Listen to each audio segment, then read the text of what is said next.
En el año 1531, a los pocos días del mes de diciembre, sucedió que había un indito, un macehual, un pobre hombre del pueblo. Su nombre era Juan Diego. Según se dice, vecino de Cuautitlán, y en las cosas de Dios, en todo, pertenecía a Tlatelolco. Era sábado, muy de madrugada. Venía en pos de Dios y de sus mandatos, y al llegar cerca del cerrito, donde se llama Tepeyac, ya relucía el alba en la tierra. Allí escuchó cantar sobre el cerrito. Era como el canto de variadas aves preciosas. Al interrumpir sus voces, como que el cerro le respondía, sobremanera suaves. Deleitosos, sus cantos aventajaban a los del Coyoltototl y Tzinitzcan, y a otras aves preciosas que cantan. Se detuvo Juan Diego. Se dijo: ¿por ventura soy digno, soy merecedor de lo que escucho? Tal vez estoy solo soñando. Quizás solamente lo veo como entre sueños. ¿Dónde estoy? ¿Dónde me veo? ¿Acaso allá donde dejaron dicho los ancianos, nuestros antepasados, nuestros abuelos, en la tierra de las flores, en la tierra del maíz, de nuestra carne, de nuestro sustento? ¿Acaso en la tierra celestial? Hacia allá estaba mirando, hacia lo alto del cerrillo, hacia donde sale el sol, hacia allá de donde procedía el precioso canto celestial. Y cuando cesó de pronto el canto, cuando dejó de escucharse, entonces oyó que le llamaban de arriba del cerrillo. Le decían: Juanito, Juan Dieguito. Luego se atrevió a ir a donde lo llamaban. Ninguna turbación inquietó su corazón, ni ninguna cosa lo alteraba. Antes bien se sentía alegre y contento por todo extremo. Fue a subir al cerrillo para ir a ver dónde lo llamaban. Y cuando llegó a la cumbre del cerrillo, contempló una noble doncella que allí estaba de pie. Ella lo llamó para que fuera juntito a ella. Y cuando llegó frente a ella, mucho le maravilló cómo sobrepasaba toda admirable perfección y grandeza. Su vestido como el sol resplandecía, así brillaba, y las piedras y rocas sobre las que estaba, como que lanzaban rayos, como de jades preciosos, como joyas relucían. Como resplandores del arco iris, en la niebla reverberaba la tierra, y los mezquites, y los nopales, y las demás variadas yerbitas que allí se suelen dar, parecían como plumajes de quetzal. Como turquesas aparecía su follaje y su tronco, sus espinas. Sus espinitas relucían como el oro. En su presencia se postró, escuchó su venerable aliento, su venerable palabra, que era sumamente afable, extremadamente noble, como de quien lo atraía y le mostraba amor. Le dijo ella: escucha, hijo mío, el más pequeño. Juanito, ¿a dónde te diriges? Y él le contestó: señora mía, reina mía, muchachita mía, allá llegaré, a tu venerable casa en México Tlatelolco, a seguir las cosas de Dios que nos dan, que nos enseñan quiénes son las imágenes del Señor. Señor nuestro, nuestros sacerdotes.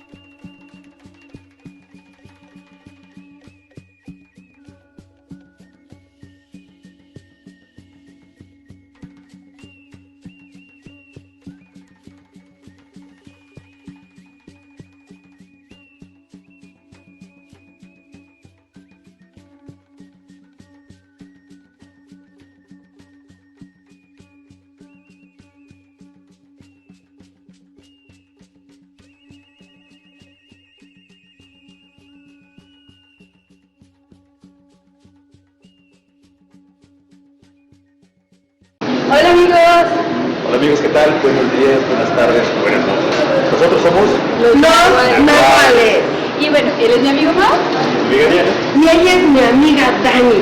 Y hoy les traemos una super historia muy de nuestras raíces. Así que, Mau, ¿de qué vamos a hablar? El tema que vamos a tratar el día de hoy es Tonantzin, Cihuacóatl, Virgen de Guadalupe, San Juan de los Lagos, Vírgenes de Latinoamérica. Trinidad. Y bueno, también ver ese sincretismo, esa parte muy nuestra, muy de nuestras raíces, porque al final todos fuimos colonizados, todos fuimos cristianizados, y cómo se une y cómo lo vivimos hasta nuestros días. Sí, y queremos aclarar que no queremos ofender a nadie ni poner en duda las creencias de nadie, solamente es un video que compartimos con ustedes porque queremos hablar de nuestras raíces y de todo el sincretismo que conforma la cultura mexicana, sobre todo. De manera informativa. Así que, ¿qué creen? Acompáñanos. ¡Vamos! Te pedimos que veles nuestro sueño, que inclines tu rostro de madre sobre nosotros, tus hijos, y nos protejas siempre. Oración a la Virgen.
Bueno amigos, pues justo como había mencionado Mau, como habíamos mencionado en la introducción de nuestro video, hoy vamos a hablar de diferentes temas que nos van a converger en un punto en común, que es la Virgen de Guadalupe. Sí, hablar del fenómeno guadalupano es realmente complicado y además muy extenso.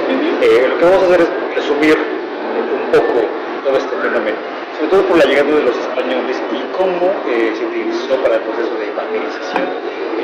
Ya había divinidades y diosas a las cuales los antiguos naturales ellos adoraban, ¿no?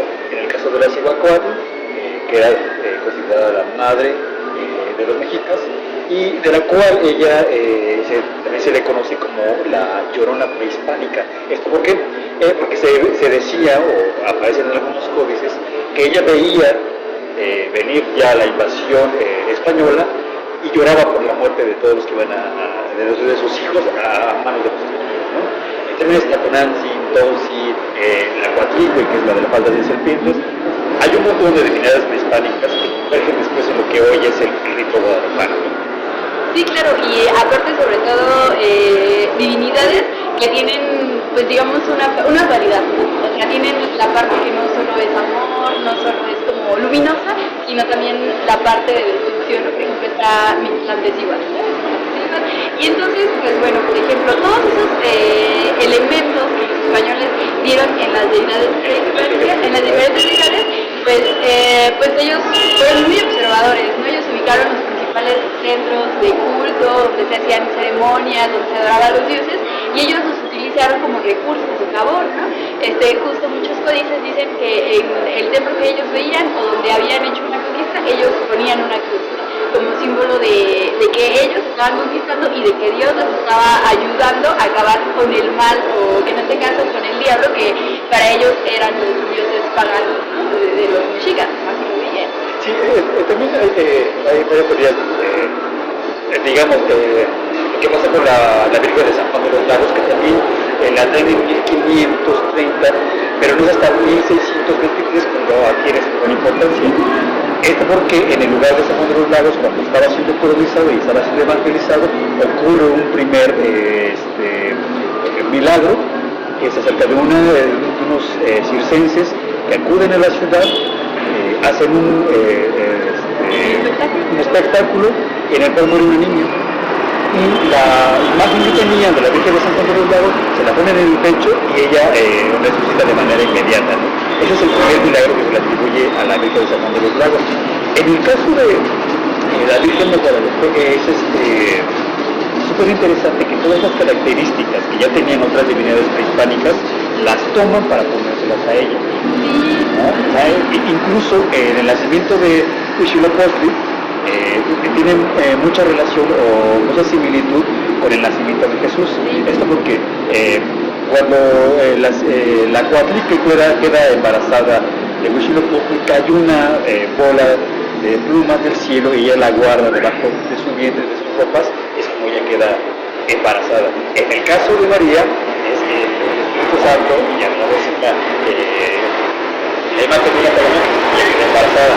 Tanto la Virgen María como la ciudad reflejan o es una representación de la fertilidad.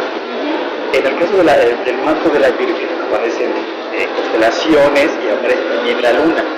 En relación con eso, cuando nace Huitzilopochtli, él corta la cabeza de la Koyosauski, que es quien va a matar a su madre por haber caído en una deshonra, y se forma Huitzilopochtli la avienta en aquel momento y es como nace la luna. También a sus hermanos, que después son las estrellas del firmamento. Entonces, esta relación y esta utilización que hicieron los españoles para poder todavía hacer más sincrética cada una de las dos culturas, les funcionó súper bien. Sí, claro, ¿no? Sobre todo que podemos ver un gran contraste, digamos, como con el culto religioso católico y cristiano que existe en Europa, con el que empezó a practicarse con la llegada de los españoles aquí en Mesoamérica, ¿no? Digamos, en México, en América Latina, porque, por ejemplo, aquí hay un montón de santos, ¿no? Un montón de santos, de hecho, por ejemplo, bueno, según lo que dicen los códices, lo que dicen los historiadores y algunas crónicas, es que de hecho, pues solamente eran crucifijos, ¿no? Después pasaron con los santos y hubo un español que venía en la tropa de Hernán Cortés que trajo a una virgen, ¿no? De hecho, una de las primeras vírgenes que empezó a adorarse y de la que se valieron los españoles fue la Virgen de los Remedios, ¿no? Que también hay una historia que dicen que la habían colocado en el Templo Mayor para que la adoraran, ¿no? O sea, que igual como para imponerse a la adoración de los indígenas. Y entonces después cuentan que cuando es de la noche triste que los españoles son vencidos durante esta batalla, uno de los españoles se la lleva y la esconde, ¿no? Justo, digamos, ahora por la zona de Naucalpan, donde están los remedios, y se esconde debajo de un árbol. Y después hay un indígena que después es convertido al catolicismo, de nombre Sandoval, que la encuentra, ¿no? Y se la lleva a su casa, pero también hay una historia, ¿no? Que a la Virgen se desaparecía, ¿no? Se salía de su casa en la noche y aparecía en otro lugar. Entonces, poco a poco, pues ya empezaron a construir un templo para la Virgen de los Remedios, justo donde ahora se erige su actual templo, ¿no? O sea, también... El mismo Cortés, ¿no? Trajo un estandarte con la Virgen de Guadalupe, que es originaria de Extremadura en España, del lago de la Vitada, ¿no? La utilización de los y la infinidad de recursos que utilizaron los españoles para poder evangelizar a los naturales, ¿no?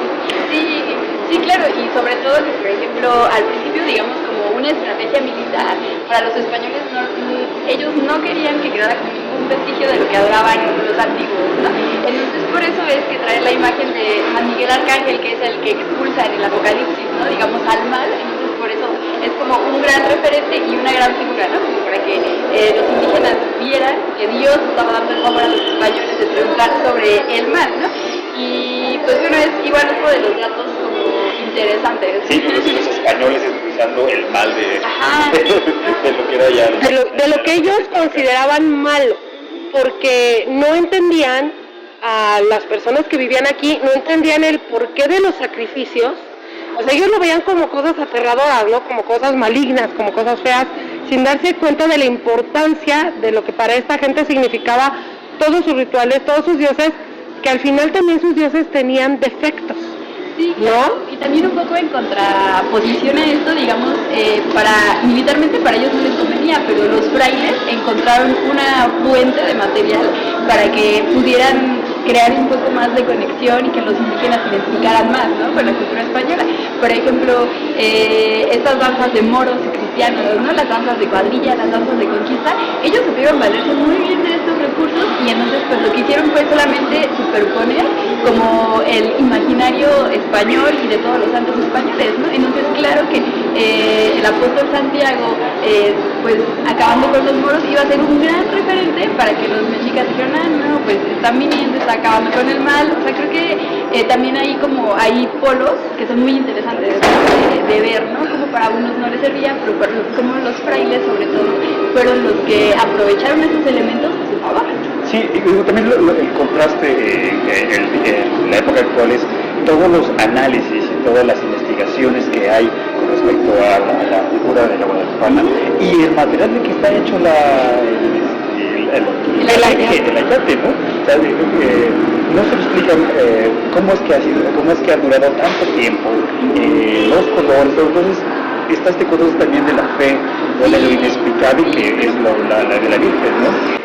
Y sobre todo también que donde ahorita está el Tepeyac, originalmente era el templo de Tonantzin. Ajá, claro. ¿No? O sea, volvemos a lo mismo, una cosa se relaciona con la otra y hay varias versiones, como bien lo dicen, no, de que es el mismo, de Juan Diego, se contrapone con otros historiadores que te dicen, es que ni siquiera existió Juan Diego ni Fray de Zumárraga, él jamás comenta nada, ¿no? ¿Cómo es posible una experiencia tan grande? Y de él directamente, Zumárraga, no hay un solo escrito donde él diga, sí, esto lo viví, sí, yo lo vi. O sea, son muchas cosas y dicen, lo dejamos en leyenda, en chisme, en rumor, que hay estudios que si les interesa, amigos, aprovechamos este momento para que nos dejen comentarios y entonces ya les ponemos más datos, hacemos otro video más, con más fechas, donde dicen que hubo un cambio del ayate original, de lo que se mostró como el que utilizaba Juan Diego,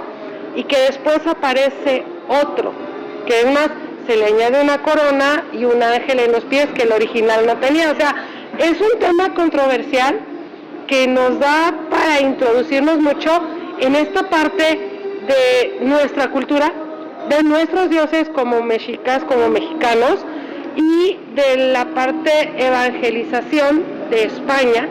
Sí, ¿cómo, no? ¿Cómo llegan? Hay muchos datos. En uno de los videos anteriores que nos mostramos algo, habíamos comentado que la primer peregrinación se dio en 1530, ¿no? Entonces, y eso se choca con las personas que dicen que no hay vestigios de Juan Diego, no hay vestigios o crónicas que identifiquen al personaje. Entonces, esto se contrapone a la primera peregrinación. Con fechas, con todo. Y hubo una primera peregrinación en 1530, entonces, ¿cómo es que es hasta 1500, 1660, 70 que aparecen los primeros indicios de que existió Juan Diego? Entonces, sí, son cosas, y también recordar que originalmente se hacían las peregrinaciones desde Tonantzin, desde mucho antes. Sí, peregrinaciones que se hacían desde Chapultepec, porque justo era el punto que abastecía de agua a la de Tenochtitlán, ¿no? Aparte también algo que a mí me generó como mucha curiosidad y me impactó fue leer en uno de estos estudios históricos, en un artículo, donde encontraba que sí, o sea, que los españoles estaban muy preocupados por acabar como con las deidades de los indígenas, pero realmente los que consumían la cultura católica, los que iban a los templos, los que adoraban a las vírgenes, eran los españoles, ¿no? O sea, realmente sí fue, digamos, como un poco fácil para ellos, porque claro que imponían la figura de Victoria vencedora sobre los vencidos, ¿no? Claro que generaron en ellos como un impacto psicológico muy fuerte, ¿no? Eso también es como de gran impacto de todo lo que sucedió, ¿no? Porque siendo tan pocos españoles lograron vencer a los indígenas. Y también hay algunos cronistas indican que gran parte de la cultura prehispánica tenía un grado de cultura increíble, entonces podían aceptar a nuevas deidades, o sea, no están peleados con viejas deidades ni con nuevas deidades. Y esto también sirvió para poder usar a la guadalupana como un símbolo de la organización. Hay otros datos donde mucha gente se ha dado cuenta que no creía que Tonantzin fuera la Virgen de Guadalupe, al estar enfrente de la llave de la Virgen, dice sí, es ella. O sea, no tiene que ver con una organización. Y sobre todo a partir de esta cosa de la no creo que sea la Virgen que nos robaron, ¿no? Y al estar enfrente de eso ocurre un milagro. Desde ahí, desde los milagros, estar enfrente de algo de manera que tiene mucha energía, Aparte del lugar, ¿no? Yo creo que es un lugar con energía, un lugar donde por muchos años ha ido mucha gente, o sea, desde antes de la colonización. Entonces yo creo que ya de por sí ese lugar debe tener algo, o sea, es un lugar especial a donde iban nuestros antepasados, pedían por el dolor, ¿no? de ser conquistados, y después transformar esta parte hacia el cristianismo en general, y donde también se sigue sintiendo mucha energía, y donde cada año sigue habiendo muchísima gente. Y claro también ¿no? que es un fenómeno también muy curioso porque digamos que no es en América Latina el único lugar donde ocurre eso, ¿no? Hay un sinfín de lugares en Cuba, está la Virgen del Cobre, en Argentina también, en Bolivia, o sea, por a lo largo de toda Latinoamérica hay historias muy parecidas que tienen muchas similitudes con la historia de la Virgen de Guadalupe, ¿no? Sí, algunos que vienen, ¿no? Y que dicen que al verla quedan impactados. Lo mismo ocurre con la Virgen de San Juan de los Lagos, ¿no?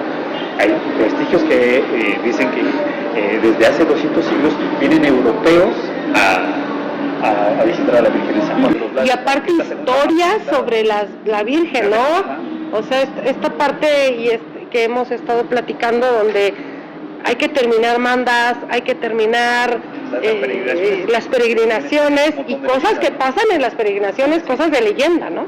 Sí, que todo este fenómeno de la fe, ¿no? de la creencia de las personas, como justo lo que dices de las energías, ¿no? Como es un motor muy fuerte y pues, como dice Diana, mito o realidad, pues no lo sabemos, pero... Sí, inclusive con la Virgen de San Juan de los Lagos hay un fenómeno muy interesante. Se cuenta una leyenda de una viejecita que se le apareció a un joven que estaban a punto ya de llegar al santuario de San Juan de los Lagos y ella no podía más y le pide al joven que le ayude con su costal. El joven le ayuda y cuando se mete así en la entrada de la puerta de la catedral, la viejecita desaparece. El joven no hacía otra cosa más que ir y entregar el costal al padre y le explica todo lo que pasó y cuando abren el costal y vacían las cosas eran un cráneo y restos humanos. Entonces se dice que la viejecita había utilizado el joven para poder llegar hasta la Virgen y completar su mano, ¿no? Y hay un montón de leyendas urbanas que tienen esta referencia, ¿no? Entonces, eso serviría para otro programa, pero es súper importante, ¿no? De hablar de las peregrinaciones, lo que pasa en los caminos, ¿no? Y de si ayudas o no ayudas, al final te queda también ese pendiente, porque ¿quién te estás llevando o a quién estás ayudando? Sí, claro. Un mortal como todos nosotros, o alguien que ya pasó, ¿no? A otro mundo. Sí, si ustedes han vivido algo similar o tienen alguna anécdota que contarnos, escríbanos en los comentarios y estaremos encantados de leerlo. Sí, igual podemos hacer un especial de puras anécdotas, ¿no? Sí, además de que las peregrinaciones llegan durante todo el año, ¿no? En Guadalupe, ¿no? En la de San Juan de los Lagos dicen que es la segunda más visitada, que llegan hasta 10 millones de personas a lo largo del año, y en febrero, el 1 de febrero, llegan un poco más de 2 millones. En el caso de la Virgen de Guadalupe es súper extenso, ¿no? Hoy se espera cerca de 6 o 7 millones, ¿no? De personas que vengan hacia la capital o que ya están en el proceso de llegar. No van a estar todos al mismo tiempo, pero sí la cantidad de gente que viene en este periodo. Y saben también que es algo muy importante a considerar, por ejemplo, pues todas las vírgenes, ¿no? O sea, se creó las deidades femeninas estaban justo, como decíamos, relacionadas con la fertilidad y justo estaban las fechas de adoración estaban relacionadas como pues con los periodos de siembra, de cosecha, ¿no? Entonces la Virgen de Guadalupe también innegablemente está relacionada con uno de esos ciclos, ¿no? Que a veces no hay tantos estudios porque de repente se pierde un poco en este sincretismo, pero Sí, que porque también... no había tantos, digamos, en el caso de santos, mujeres, no había Sí, santos, claro. ¿no? Y en el caso de la Virgen, también era como la parte femenina que no aceptaba el mundo masculino de la época. Sí, sobre todo, digamos, de la religión católica, ¿no? O sea, de la visión católica, porque sobre todo, ¿no? Hay estudios que dicen que como una de las primeras santas patronas que se propuso, ¿no? Para la Nueva España, era Santa Teresa de Jesús, pero de que no va a tener el mismo impacto, ¿no? Entonces por eso fue que pusieron a San Hipólito, ¿no? Que tiene una historia, era un romance, Y aparte era hombre, y aparte, ¿no? O sea, súper básico ahí que fuera hombre, porque de hecho, ese también sería tema de que lo platicáramos, el Evangelio de María, que podríamos decir que debería ser, a mi juicio muy personal, yo atrás de las cámaras, debería de estar, ya que estamos hablando de la Madre de Jesús, la base de todo el cristianismo en general, el mundo cristiano generalizo, o sea, no importa la denominación que sean, y no se encuentra porque es un evangelio escrito por María, donde algunos que saben de este tema nos dicen que también se le llegan a dar ahí dotes como de pitonisa o de sanadora antes que al propio Jesús, y esto ya no concuerda con el cristianismo de que se llegó a evangelizar a toda América Latina. Sí, claro, aparte, o sea, digamos que pues este tema es un poco escabroso, ¿no? Pero el tema de la religión siempre fue usado como un método de conquista, ¿no? Sí, o sea, sobre todo militar, lo mismo pasó en Europa, pues en la lucha contra los moros, ¿no? En las cruzadas, Sí. en la Edad Media. En general creo que la representación femenina ha sido muy excluida de la historia, ¿no? O sea, Juana de Arco, Sí. es la misma Magdalena, ¿no? Que hay un culto que se cree que hay cultos para ella, pero al ser algo polémico lo ha revelado y prefiere entonces sacarlo al alto. Y como dice Diana, ¿no? A lo mejor cosas que por no ser entendidas en ese momento o porque no convenían a los fines militares o estratégicos de ese momento, porque por ejemplo, si vemos, ¿no? Como las divinidades mesoamericanas, no solo de México, pues encontramos que todas las divinidades tienen una dualidad, ¿no? O sea, tienen la parte femenina y la parte masculina, y no quiere decir que sean buenas o malas o que sea una mejor que otra, sino una parte es oscuridad y simplemente complementarias, y hay que, o sea, la cosmovisión antigua era, pues hay que aprender a convivir con estas dos polaridades, ¿no? Pues amigos, el tema del día de hoy, si usted quiere profundizar más, en los comentarios, estamos encantados de leerlos y saberlo más, ¿no? Sí, tenemos mucha tela de donde cortar, pero pues no olviden, pues ustedes, como dice Mau, comentar, también si tienen fuentes, si dicen, no, pues... Mejor que nos mandan a nosotros, sí, si tienen otras fuentes, estaríamos encantados también de saberlas, ¿no? Sí. Háganoslo saber. Sí, es importante retroalimentarnos. El tema es muy interesante por las fechas en las cuales estamos atravesando, ¿no? Sí, es un tema que no quisimos dejar pasar desapercibido. Sí, por la importancia que tiene con México, pues. Sí, y bueno, es un tema muy extenso, pero pues todavía podemos hacer más videos, si ustedes quieren. Y bueno, si a ustedes les gustó, no olviden darle like. Si no les gustó, pues también. Si les gustó, recomiéndenlo. Y si no les gustó, pues también lo compartan a sus enemigos, que las cosas chocan. Suscríbanse. Nosotros fuimos Los nahuales. Hasta la próxima. Nos vemos y no olviden, nuestra amiga Diana está detrás de cámaras. Bye. Bye.